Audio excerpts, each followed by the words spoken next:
Hi there, it's Zale again, and we're talking about sustainability. And we're talking about one of my favorite topics, which is food. And we're talking to Carla Boyd, who's out in the great state of Colorado.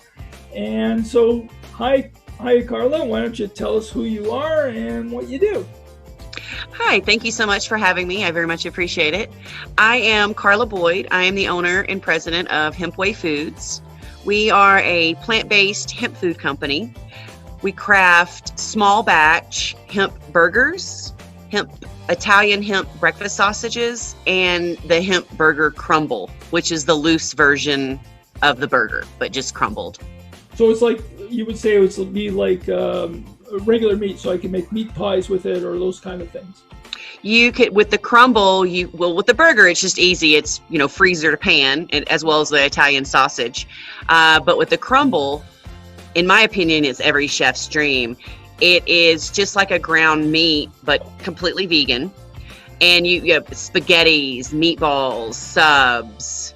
You can even make an amazing dip with it, blended, just defrosted without cooking it. Wow. From the free, just defrosted, blending it with a roasted beet and a can of garbanzo beans, and it makes the most vibrant, beautiful dip and stuffings and everything else. So it's a very versatile product that's delicious and amazingly nutritious as well.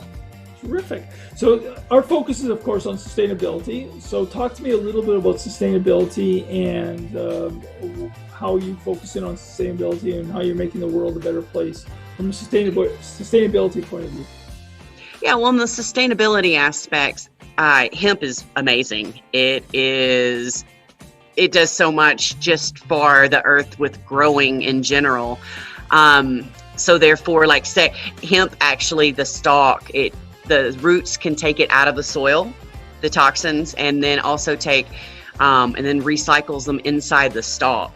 So hemp is it's great for like intermediate crops, alternating crops to clean the soil. But one of the things, it uses less water, right, which is huge. I mean, hemp is a very dry type of crop.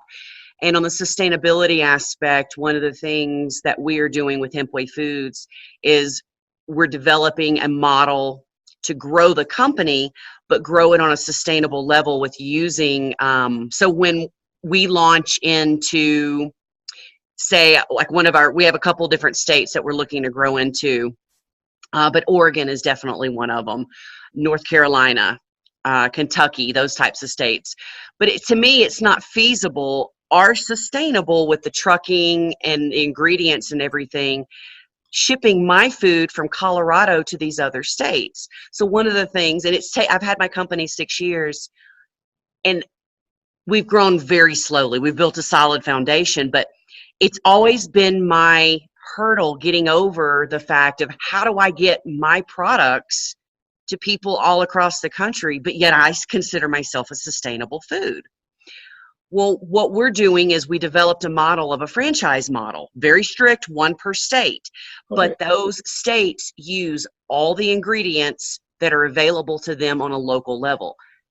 And it allows a local crowd aspect. Using your formulas and your technology.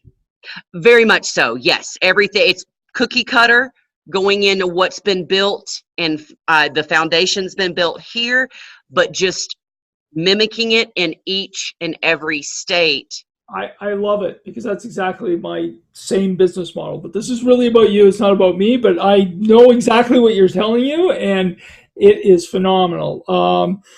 We need to move on. What does success look like for you? Tell me your dreams. Success is having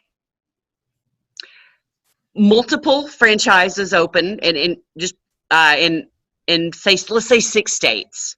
Okay. Going around those franchises thriving, they're in restaurants, and I'm assisting these other small businesses attain a dream and a goal on a very unique level. That's success to me, when I'm not only am I empowered my own business, but yet I'm assisting others with empowering them and growing the small business culture. I love it. So there's something I want to share with you, which is not normally is about you, but this is a great idea that you can spin off on. It's called opportunity zones. They're a tax program. Susie, who we always like to talk about, Susie, who's an impact investor and who wants to make the world a great place. Susie would probably want to talk to you because your business sounds like the local entrepreneur will take a license or a franchise from you, will be helped partially funded by Susie, and can set up in these things called opportunity zones. So opportunity zones will allow that local entrepreneur to start their business and have a whole ton of tax, and Susie will have a whole ton of tax benefits. And then when your whole system becomes a large franchise system like McDonald's or like Burger King or one of those kind of places, and they go public and everybody's making billions of dollars, it will all be tax free because of opportunity zones. So it's something that you might want to look into on a business level. Yeah, thank you. The last question I have is, I always like to ask a question about what you said. Now, so you said something very interesting before we talked, that you use the hearts of the hemp plant, but the toxins stay in the stalks.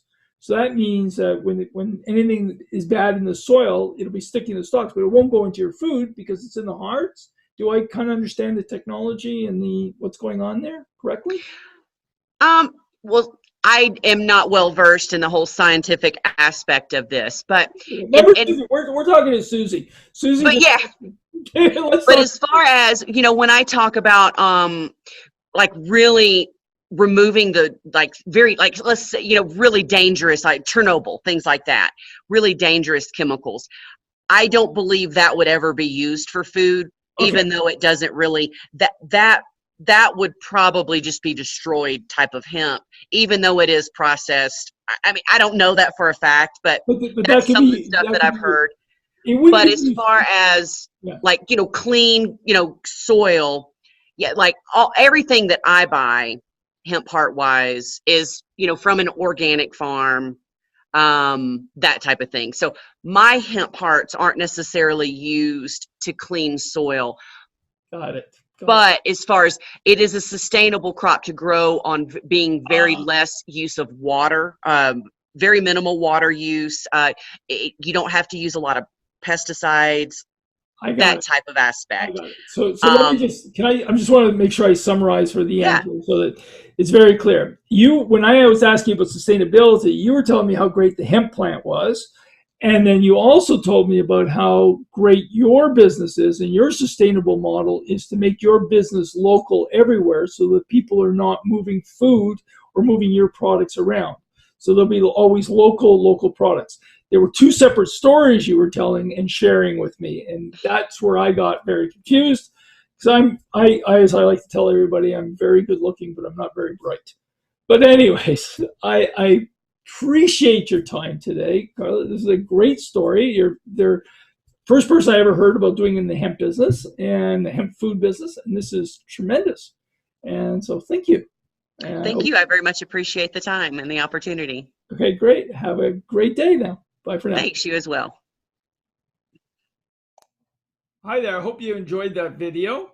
I'd like you to leave a suggestion down there, how I can improve. Be nice, be kind, because I'm a very sensitive individual. And I'd like you to subscribe over there, please. And if you want to see more videos on the same topic, it's over here. Great.